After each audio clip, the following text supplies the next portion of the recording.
Suruh kan bahasa Indonesia, bahasa Tanjung Nasah. Main-mainlah ke rumah.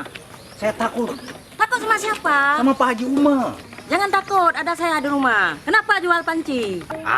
Jual panci mah hanya sebagai sambilan saja, Kak Bungsu. Karena aslinya saya mah saudagar. Sukses di Bandung. Iya. Berarti nggak selesai banyak anak ya? Saya teh belum punya anak, Kak Bungsu. Saya belum menikah. Oh, belum Masa udah menikah. punya anak lagi? Heran. Saya Kenapa jual ini kalau nggak punya anak? Ya kan saya sebagai hitung-hitung olahraga. Oh iya.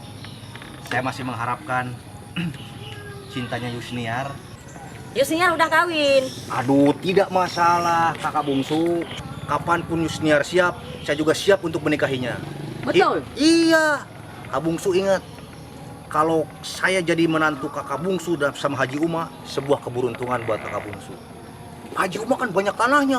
Saya teh ahli pertanian. Saya akan bikin yang namanya sawah itu 4 kali panen dalam setahun.